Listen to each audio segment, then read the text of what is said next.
और जहां कांग्रेस का प्रशिक्षण शिविर हो रहा है।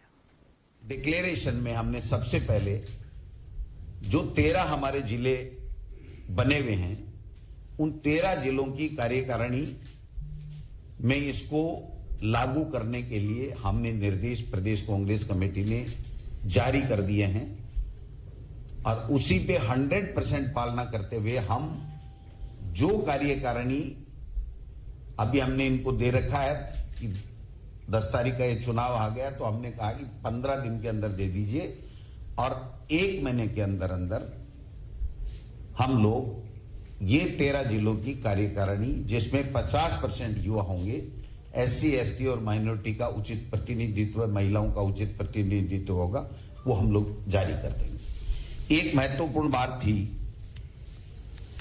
कि एक पद एक व्यक्ति, इसके ऊपर भी सबसे पहले ऊपर डिक्लेरेशन पे राजस्थान प्रदेश कांग्रेस कमेटी ने कार्य करने का निर्णय लिया है। उस निर्णय के तहत हमारे 3 मंत्री रामलाल जाट जी, हमारे महेंद्रजीत मालवीय जी और गोविंद राम मेलवाल जी, उन्होंने इस उदयपुर डिक्लेरेशन का स्वागत करते हुए अपने लिखित में त्याग पत्र प्रदेश कांग्रेस कमेटी को दिए हैं कि हम एक पद एक व्यक्ति के सिद्धांत को आगे बढ़ाना चाहते हैं। हमारी कांग्रेस पार्टी के डिक्लेरेशन की पालना हम लोग राजस्थान से शुरुआत करना चाहते हैं। मैं उनको धन्यवाद दूंगा और उनके एक पद एक व्यक्ति के इस रेजिग्नेशन को मैं हमारे अखिल भारतीय कांग्रेस कमेटी के महासचिव अजय माकन जी को अग्रिम कार्रवाई के लिए भिजवा रहा हूं। 1 मिनट बोल रहा हूं। इनके पास में उपाध्यक्ष के पद हैं प्रदेश कांग्रेस कमेटी में और मंत्री भी साथ में। अभी मैंने बोला नहीं, मैंने जो बोला है रामलाल जी, महेंद्र मालवीय जी और गोविंद राम मेघवाल जी, अभी 3 के बोले, तीनों उपाध्यक्ष हैं। संदीप चौधरी जो बोर्ड में कॉरपोरेशन में अध्यक्ष बन गए हैं, उन्होंने भी राष्ट्रीय प्रवक्ता और प्रदेश किसान कांग्रेस कमेटी से पहले से भी उन्होंने दे रखा था, पुनः उन्होंने लिख करके दिया है और प्रवक्ता से भी उन्होंने इस्तीफा भिजवाया है। हमारे सेक्रेटरी जसवंत गुजर जी, जिन्होंने सचिव पहले भी थे और कंटिन्यू कर रहे हैं, तो 5 साल के बाद में वो एक सेम पोस्ट के ऊपर ज्यादा नहीं रहे, इसके लिए भी उन्होंने इस्तीफा प्रदेश कांग्रेस कमेटी को दिया है। सचिन सरवटे जी जो बोर्ड कॉरपोरेशन में अध्यक्ष बन गए हैं, उन्होंने भी PCC के सचिव से दिया है। हमारे जिला अध्यक्ष कुछ हैं जो अभी रिपीट हुए थे, 5 साल से ज्यादा उनको समय हो गया है। उनमें से हीरालाल मेघवाल जी, फतेह खां जी, यशपाल गहलोत जी, जाकिर हुसैन गेसावत जी, इनके इस्तीफे प्रदेश कांग्रेस कमेटी में आ चुके हैं। मैं उचित कार्रवाई के लिए, क्योंकि मैं इस्तीफे स्वीकार करने वाली इकाई नहीं हूं, तो मैं अजय माकन जी को इनके इस्तीफे भी भिजवा रहा हूं। अग्रिम कार्रवाई पार्टी आला कमान को करनी है। जियाउर रहमान जी भी हमारे पहले सेक्रेटरी थे, 5 साल से ज्यादा इनका समय हो गया, इन्होंने भी दिया है। शेष 2-4 साथी और हैं।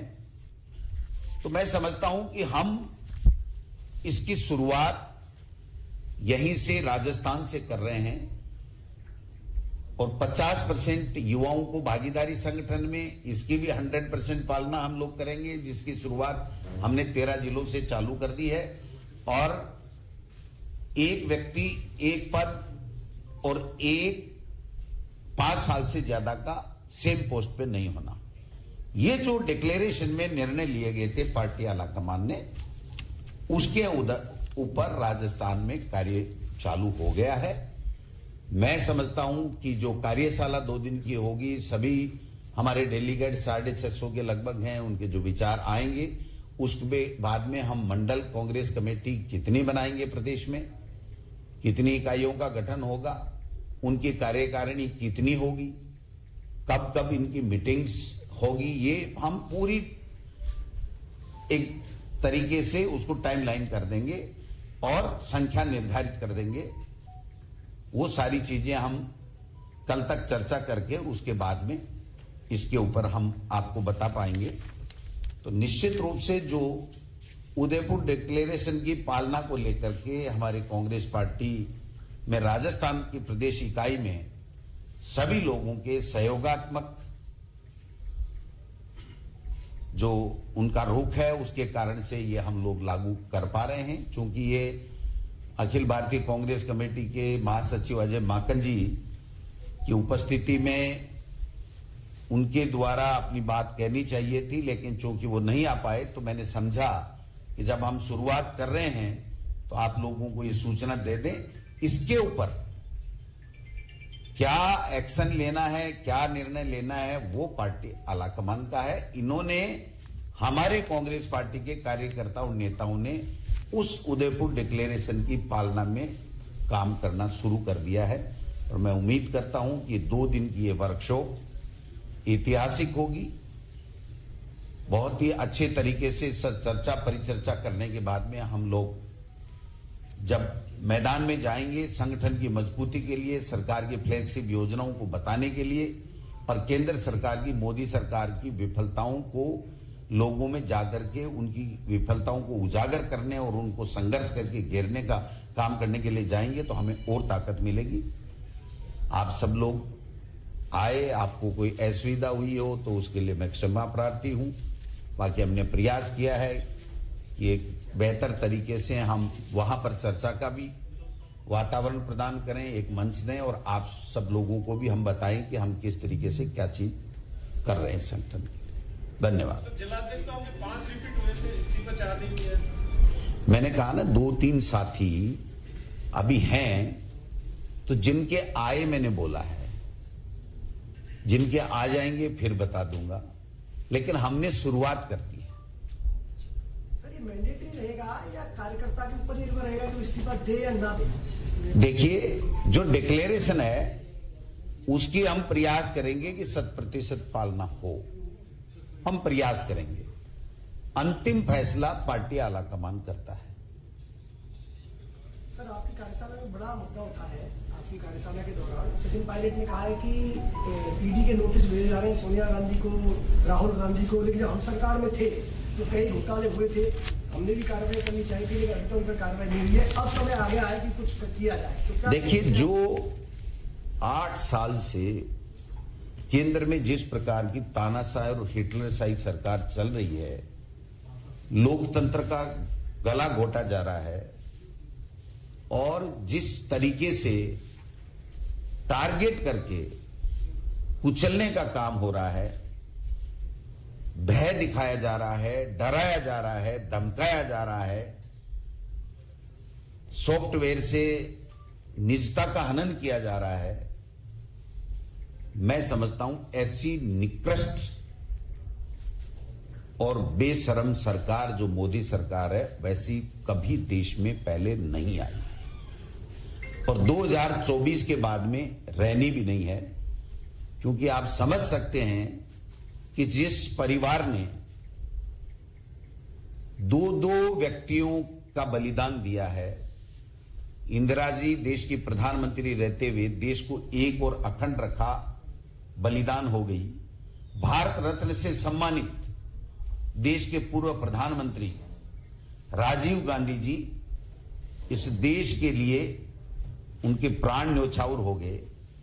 ऐसे परिवार के ऊपर, और जब ऐसे समय में तानाशाही चल रही है, उस वक्त हमारे देश में लोकतंत्र खत्म होने के कगार पे चल रहा है, जब राहुल गांधी जी हमारे नेता बोलते हैं तो इस प्रकार की कार्रवाई करके उनको डराया जा रहा है, धमकाया जा रहा है। लेकिन राहुल गांधी जी ने और सोनिया गांधी जी ने हमेशा ये कहा है, न हम डरे हैं, न हम डरेंगे, हम निडरता के साथ में देश की सेवा करेंगे, चाहे हम सत्ता में रहें या नहीं रहें। सर, आज बीजेपी की तरफ से एक प्रेस कॉन्फ्रेंस किया गया था, सतीश पूनिया ने आरोप लगाया कि आप प्रशिक्षण शिविर में बाड़ेबंदी कर रहे हैं, विधायकों को प्रलोभित कर रहे हैं, जबकि वो जो करेंगे अपने विधायकों को साथ लेकर वो ट्रेनिंग सेंटर होगा, ट्रेनिंग कैंप होगा। कितना फर्क है सर आपके और बीजेपी के कैंप में, और क्या विधायकों की खरीद फरोख्त की आशंका अभी भी आपको है?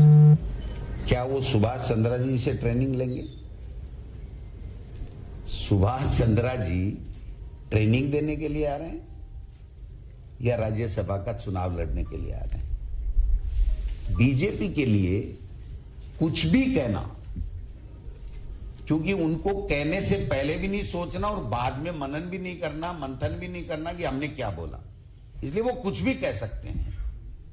हम तो ट्रेनिंग कर रहे हैं, कार्यशाला कर रहे हैं, आप स्वयं देख करके आए हैं, और हम हमारे विधायकों को इकट्ठा करें इसमें कोई हमें गुरेज नहीं है, क्योंकि जब पूर्ण बहुमत होते हुए भी हमारे पास में 3 व्यक्तियों का पूर्ण बहुमत है, 126 की संख्या है, उनके पास में 71 की संख्या है, उसके बावजूद भी दूसरा उम्मीदवार निर्दलीय नाम देकर के उतारना और 10 के 10 प्रस्तावक बीजेपी के बनाना, जबकि 13 तो निर्दलीय विधायक इस हाउस में 200 में हैं। तो ऐसे में उनकी जो षड्यंत्र है, उनकी जो दुर्भावना है, उनका जो लोकतंत्र का हत्या करने का जो इरादा है, वो सब चीज हम सब लोग जानते हैं, और हम हमारी सुरक्षा करना और हमारी पार्टी के सिंबल पर तीनों लोगों को जिताना भली बात ही जानते हैं। उसके लिए हम कहीं भी रहें, कैसे भी रहें,